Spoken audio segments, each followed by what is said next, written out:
My name is Emily Carter. I am 43 years old, a psychologist, a mother of a teenage son, and I was married for 18 years to a good man. Daniel never raised his voice at me, never disrespected me, never failed to be present. Our life was stable, comfortable, admired by others, until the day I walked into my son's school to discuss a disciplinary issue and met Sophia Miller. She was the academic coordinator. Calm, confident, observant. And when she looked at me, there was no flirting, no exaggeration. There was recognition, as if, for the first time in a very long time, someone was seeing beyond the wife, beyond the mother, beyond the professional. I wasn't looking for anything, but in that moment, I was no longer the same woman. Emily Carter woke up every morning at 6:15, even before the alarm went off. Not because she had to, but because her body had been trained to anticipate the world. The house was still quiet at that hour. Peaceful suburb, tree-lined streets, perfect lawns, the kind of neighborhood where people greet each other politely and know the dogs' names, but not the secrets. She walked downstairs barefoot, passing the overly organized kitchen, the living room with neatly aligned picture frames, and began the ritual that held the structure of the family together. Coffee for Daniel, lunch for her son, a mental agenda for the day. Daniel appeared minutes later, pillow marks still on his face. He always kissed her forehead before anything else. Automatic, gentle, consistent. "Sleep well?" he would ask. She always said yes. Daniel was a civil engineer. Methodical, stable, reliable. A man who solved problems before they grew too large. He paid bills on time, remembered birthdays, fixed broken things around the house before she had to ask. They didn't yell. They didn't fight. They didn't make scenes. Their marriage had no scandals. It had efficiency. After they both left for work, Emily drove to her office. A clinical psychologist for nearly 20 years, she spent her days listening to stories of crises, existential doubts, collapsing marriages, people trying to figure out who they were. She knew how to ask the right questions. She knew how to identify patterns. She knew how to guide others toward their truth. The curious part was that she had never stopped to do that for herself. Sometimes, between sessions, she would stare out the office window for a few seconds, watching the street movement, feeling an internal silence that was hard to name. It wasn't sadness. It wasn't frustration. It was absence, as if something had been placed on pause many years ago. At night, the house filled with sound again. Her son arguing about deadlines, Daniel commenting on projects and timelines, family dinner almost always at 7:30. There was laughter, there were conversations, there was stability, and yet there was something Emily didn't even admit to herself. Daniel's touch was affectionate, but predictable. His kiss was safe, but automatic. Their intimacy was proper, but far from surprising. She wasn't unhappy, and maybe that was what made everything more confusing. Unhappiness can be fixed. Silent dissatisfaction is ignored, until the phone rang in the middle of the afternoon. The school. Her son had been involved in a more serious argument with another student. Nothing severe, but it required an in-person meeting with the academic coordinator. Emily hung up with the calm of someone used to resolving conflict. The next day, she parked in front of a school building with the same professional posture she used in her office. She had no idea that the door she pushed open so naturally wouldn't lead only to a disciplinary conversation. She didn't know that inside that room, someone would look at her in a way that would disorganize everything that seemed so solid. But at that moment, Emily Carter still believed her life was exactly where it was supposed to be. And maybe it was. It just wasn't complete.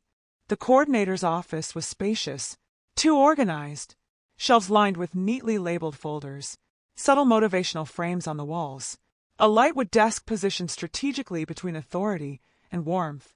Emily walked in first. Straight posture, purse on her shoulder, professional expression. She was used to this type of environment, the kind of conversation where adults discuss teenage behavior while trying to appear calm. The door opened a few seconds later. "Mrs. Carter!" The voice came before the presence. When Emily turned her head, she saw Sophia Miller for the first time. She wasn't imposing. She wasn't extravagant. She wasn't the kind of woman who walked into a room and stole the air. But there was something about the way she occupied her own body. Calm, grounded, attentive. Her hair was tied back simply, Dark blue blouse, sleeves slightly folded at the wrists. Direct eye contact, but not invasive. Sophia extended her hand. "I'm Sophia Miller, the academic coordinator." The touch lasted exactly the appropriate amount of time, maybe half a second longer. And right there, something imperceptible shifted. It wasn't desire. It wasn't fantasy. It was awareness. As if for a brief instant, someone was truly looking at Emily, not as a mother, not as a wife, not as a professional, but as a woman. The meeting began. Sophia explained what had happened with her son with clarity and balance. No blame. No dramatization. Observation. Emily responded with the same rational posture she used in her practice. Objective questions. Thoughtful analysis. But there were small moments that slipped past logic. Silences that lasted slightly too long. Eye contact that didn't break immediately. Breaths that synchronized for a fraction of a second. Emily noticed her body reacting before her mind could interpret it. A subtle tension in her shoulders. Heat rising along her neck. An exaggerated awareness of crossing her legs. Sophia leaned slightly forward while explaining a specific situation about her son. And in that movement, there was a presence that was not purely professional. It was conscious. At the end of the meeting, Sophia said, "Your son is intelligent. He's just trying to figure out where he fits." The sentence wasn't only about the boy. Emily felt that. When they stood up, there was a brief moment of proximity around the desk. Limited space. Close breath. No inappropriate words. But something there was different. When Emily left the school and got into her car, she sat for a few seconds with her hands on the steering wheel, motionless. Nothing had happened. Nothing improper. Nothing wrong. And yet, her heart was racing. That night, during dinner, Daniel talked about a new project at work. Her son complained about a surprise test. Emily listened, responded, smiled when necessary. But at some point in the conversation, she realized she was remembering the curve of Sophia's neck when she turned her head. And that scared her. She wasn't a teenager. She wasn't a lonely woman. She wasn't going through a marital crisis. She was an adult woman with 18 years of a solid marriage. And still, as she lay beside Daniel that night, it was another woman's face that crossed her mind. She shut her eyes tightly. "It's just admiration," she whispered to herself. But her body didn't believe it. And for the first time in many years, Emily felt something that did not fit inside the word stability. She felt anticipation. The first meeting could have been enough. Formal, objective, closed. But 2 days later, Emily received an email from the school. Subject: follow up on academic behavior. It was from Sophia. The message was professional, clear, direct. But there was one sentence that slipped slightly beyond formality. "If you prefer, we can talk in person. I think it's important to look at a few things more carefully." It wasn't mandatory. It wasn't urgent. And yet, Emily replied in less than 5 minutes. The second meeting was shorter, smaller, and strangely quieter. Her son wasn't present this time. Sophia closed the door naturally. There was no touch, no obvious physical closeness, but there was something more dangerous: undivided attention. Sophia asked about the boy, and then asked about Emily. "You look tired." It wasn't an accusation. It was observation. Emily felt the impact of that sentence in a way that unsettled her. Daniel never asked if she looked tired. He asked if she needed help. Sophia asked how she was. The difference was subtle, but it pierced. The messages began to shift. At first, just updates, then small comments outside protocol. "He improved a lot today. You were right about how he reacts under pressure." At some point, the subject stopped being only her son. "Did you always want to be a psychologist? Do you like what you do?" Emily's replies grew longer than necessary. She typed, deleted, rewrote. It wasn't flirting. It was curiosity. One afternoon, Sophia sent, "I'll be staying late today. If you'd like to stop by and pick up the report, I'll be here until 6. Emily didn't need that report that day. Still, she went. The school was almost empty when she arrived. Quiet hallways, dimmer lights, the distant echo of a door closing somewhere far away. Sophia was in her office, unhurried, apparently relaxed. But when Emily stepped inside, the room seemed smaller. The conversation started technical. It ended personal. Sophia spoke about her divorce, about rebuilding, about the fear of starting over after 40.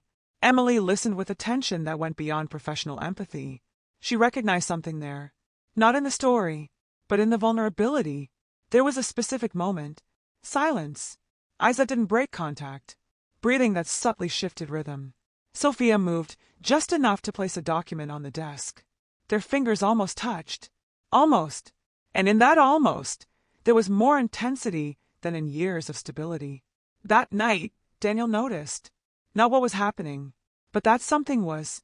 "You've been distant," he said, leaning against the bedroom doorframe. Emily was sitting on the bed, looking at her phone. The screen still lit with a message from Sophia. She locked it before he could see. "It's just work," she replied. Daniel sat beside her, took her hand. The touch was familiar, safe, but it no longer caused the same internal shift. She felt guilt, not because she was cheating, but because she was wanting. And the wanting was no longer theoretical. It was present. The following week, Sophia suggested coffee. Outside school. Neutral ground. Emily hesitated, but she went. It didn't look wrong.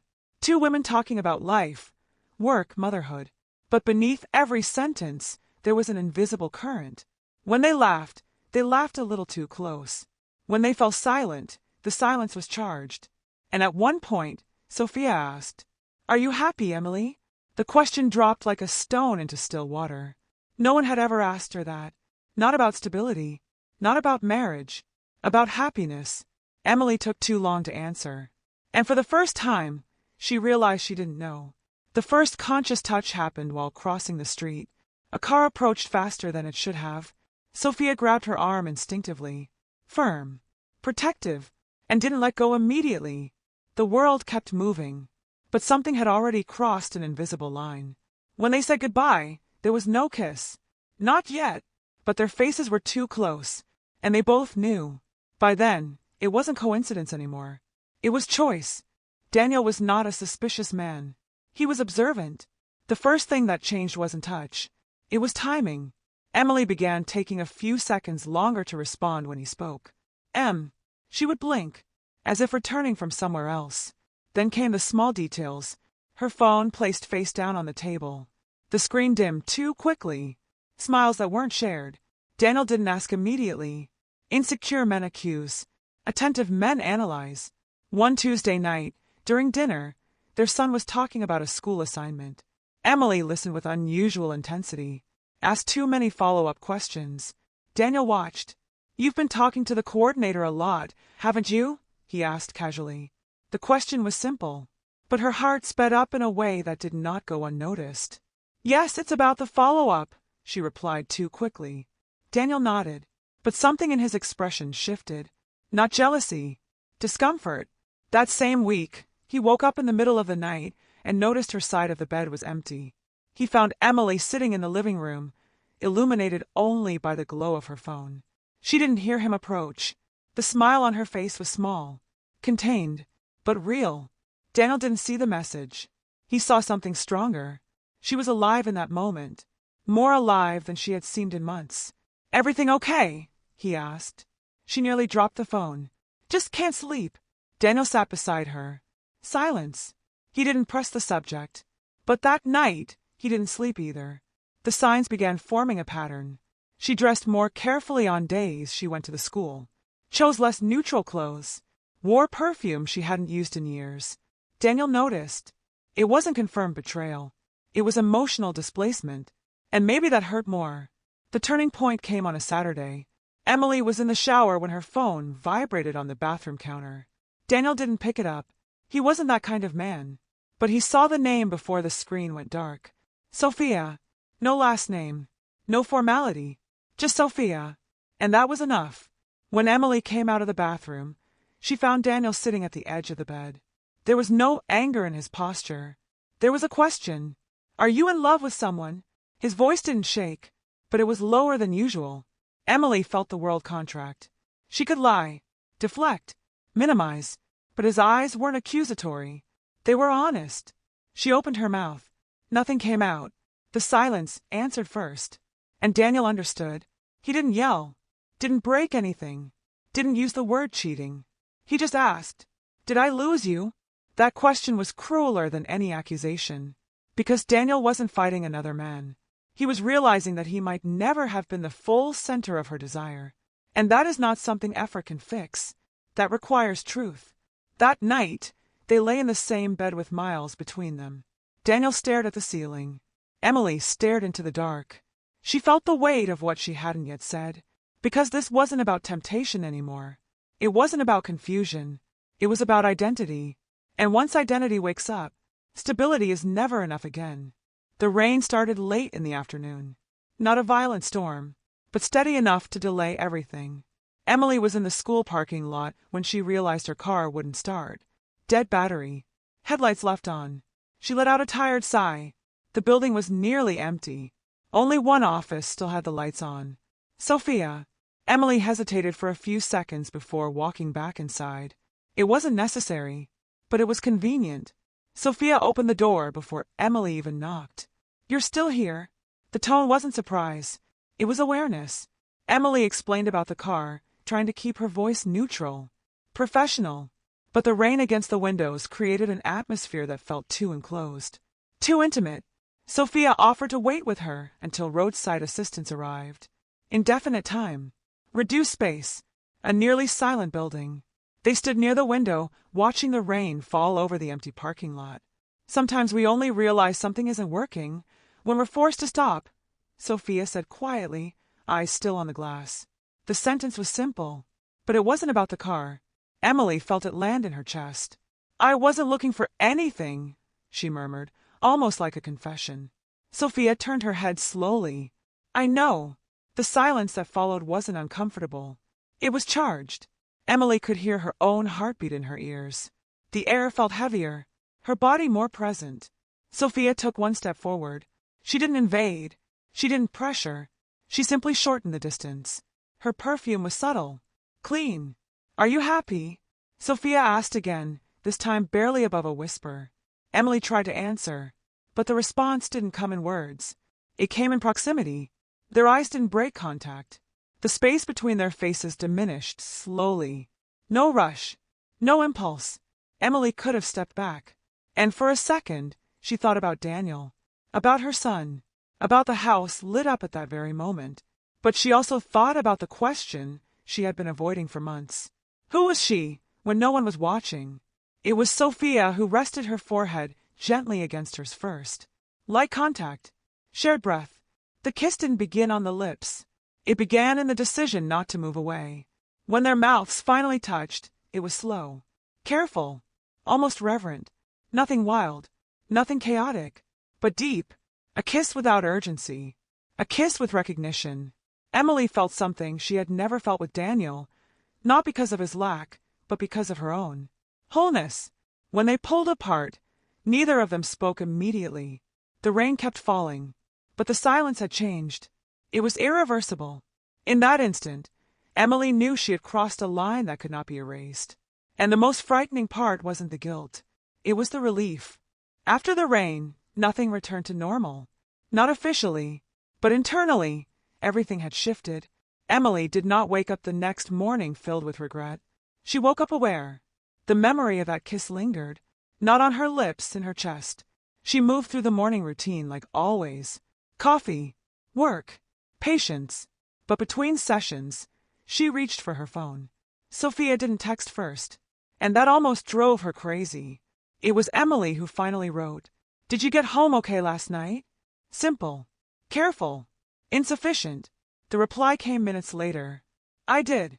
And you?" No mention of the kiss, no inappropriate words. But the air between them had changed. It was no longer possibility. It was shared history. Their meetings stopped being circumstantial. They became intentional. Coffee after work. Short walks around the block near the school. Conversations inside parked cars with the engine off. Emily spoke more than she ever had with anyone. About her teenage years. About her first boyfriend. About marrying Daniel, not with resentment, but with honesty. Sophia listened as if assembling a puzzle. "You've always been the strong one, haven't you?" she asked one afternoon. Emily went quiet. Maybe she had. Maybe she had learned to be. But she had never been seen in her fragility. With Sophia, she could hesitate. She could say, "I don't know." She could admit fear. The second kiss was not shy. It did not happen by accident. It happened because they stopped pretending they were trying to avoid it. Inside Sophia's car, under the dim light of a street lamp, Emily reached for her face before a single word was spoken. This wasn't curiosity anymore. It was conscious choice. And this time, when their mouths met, there was firmness, contained urgency, desire, but there was something deeper than that. Surrender. After that, the connection transformed. They began talking about the future, not about moving in together, not about dramatic plans, but about possibility. Have you ever imagined what it would be like to live without having to explain who you are? Sophia asked one evening. Emily imagined it, and that's when fear began sharing space with longing. Daniel grew more attentive, her son more sensitive to the subtle changes in the atmosphere at home. And still, Emily kept going, kept staying, kept allowing Sophia to occupy a space that had once been silent. It wasn't just attraction. It was recognition.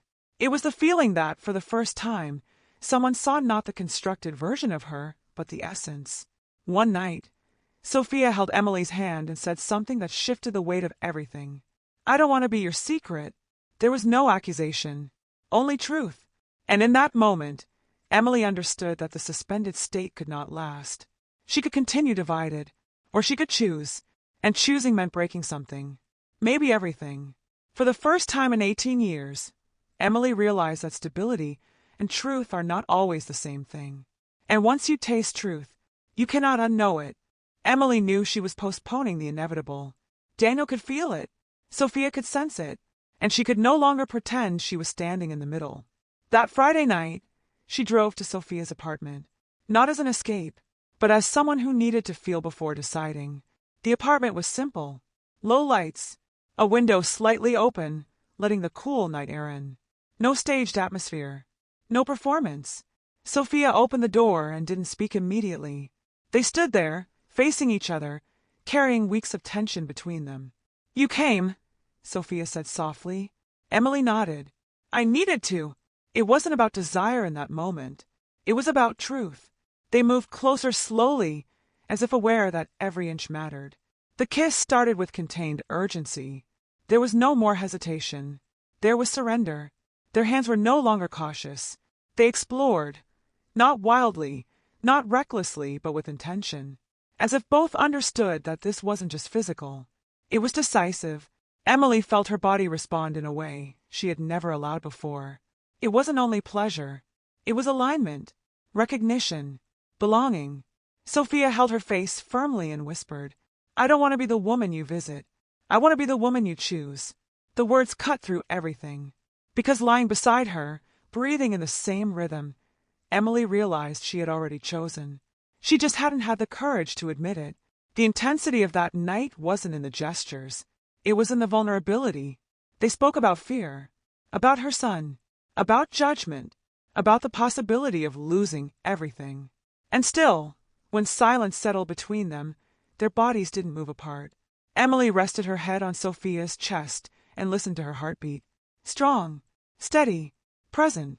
It felt different, not better than Daniel, but true in a way she had never allowed herself to live. When morning came, light filtered through the curtains with almost cruel clarity. Reality was waiting. Emily got up slowly, dressed in silence. Sophia watched her. "Are you going to tell him?" she asked, not pressuring, just asking. Emily inhaled deeply. "I can't keep living divided." For the first time, the sentence came out whole. No excuses, no denial. Sophia stepped closer and gently pressed her forehead to Emily's, just like that night in the rain. "I won't rush you," she said, "but I won't hide either." And that was enough. When Emily left the apartment, she didn't feel euphoria. She felt gravity, the kind of weight that comes before something irreversible. She sat in her car, hands on the steering wheel, not thinking about what she might lose, but about what she could never again pretend not to be. Sunday morning felt too quiet. Emily walked into the house carrying more weight in her chest than in her bag. There was no more denial left, only delay. Daniel was in the kitchen, coffee ready, table set, normalcy carefully arranged. But something in the air had shifted. He didn't smile the way he usually did. "We need to talk," he said calmly. Not an accusation, a decision. Emily sat down. Their son was still asleep. The house was too silent for a conversation that would rearrange everything. Daniel took a slow breath before continuing. I'm not going to go through your phone. I'm not going to invade your privacy. But I'm not blind, Emily. Her stomach tightened. You're somewhere else. And it's not just distraction. Silence. He didn't ask who. He asked something worse. Are you in love? The word hung between them. She could have lied, minimized, turned it into confusion, but she was tired of dividing her own breathing. Yes. It came out low, but complete. Daniel closed his eyes for a brief second. There was no shouting, no fists on the table, just a man trying to reorganize the world inside his head. Is it someone from work? He asked. No. He waited, and then, with devastating calm, is it the school coordinator? Her heart skipped. He knew. Maybe not everything, but enough. Yes. It's Sophia. The name landed like a verdict. Daniel nodded slowly. Not surprise. Confirmation. I saw the way you talk about her, he said quietly. I saw the way you changed. His voice lost a bit of its steadiness. I kept trying to figure out where I failed. That cut deeper than anger. Because Daniel hadn't failed, and maybe that was what made it unbearable. You didn't, she said quickly. This isn't about that. He exhaled, something bitter and tired. Then what is it about? The question stayed in the air. Emily felt the weight of her own truth. It's about who I am. Daniel froze. You didn't know. She hesitated. I never allowed myself to know. The silence that followed wasn't tension. It was grief. Daniel stood up and walked to the window. He stared at the backyard they had planted together years ago. I would have preferred it to be another man, he said without turning around. At least then I'd know how to compete. Tears finally reached her eyes. It's not competition. I know, he replied. That's what hurts. He turned to face her.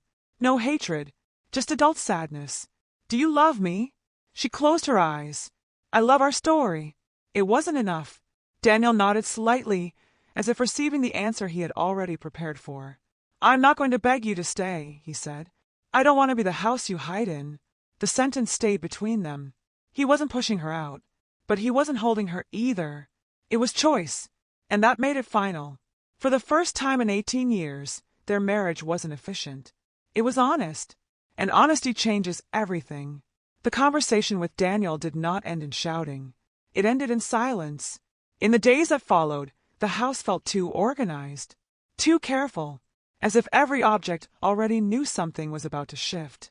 They talked about logistics, about their son, about the house, about finances. They spoke like two adults who still respected each other, even after rupture. Daniel did not humiliate her. He did not spread anger. He did not turn her into a villain. But he withdrew, not out of hatred, out of dignity. The night Emily packed a suitcase, Daniel helped carry it to the car. The gesture was simple, cruelly simple. He held the suitcase the way he always had on family trips. But this was not a trip. Before she got into the car, he said, I hope you find what you're looking for, and I hope it's worth what it's costing. It wasn't a threat. It was truth. Emily didn't answer. Because he was right. Every choice has a price. Their son took longer. There were quiet dinners, hard questions, distance, confusion. But time, slowly, began to soften the shock. Not erase it, but soften it enough for conversation to return. The first time Emily held Sophia's hand in public, there was no applause. There were looks, judgment, whispers, but there was also something she had never felt before. Wholeness. She was not hiding, not splitting herself into acceptable pieces, not living halfway. She was paying the price of her own truth. And for the first time, she didn't have to lie to herself before going to sleep. Months later, when she stopped by the old house to pick up her son, Daniel opened the door. His eyes were different, not hostile, but no longer intimate, distant. He had moved forward, in his own way, and that hurt differently, because loving someone does not always mean staying with them. Sometimes it means releasing them. Emily did not destroy a good man. She stopped being the woman who fit inside that story, and that broke both of them. But it also allowed each of them to find their own version of peace. Truth is not always kind. It is not always convenient. But it is quiet when it is finally lived. And Emily no longer needed to divide herself to survive. She chose, she paid, and she became whole. And you? Have you ever lived something that completely changed the way you saw yourself? Have you ever fallen in love when you thought your life was already decided? Or have you known someone who had to choose between stability and truth? I want to know. Leave a comment below if something like this has ever happened to you or to someone close to you. Your story might become the next one we tell. And if this narrative moves something inside you, don't forget to subscribe to the channel to keep following intense stories. The kind you don't just watch, the kind you feel in your chest.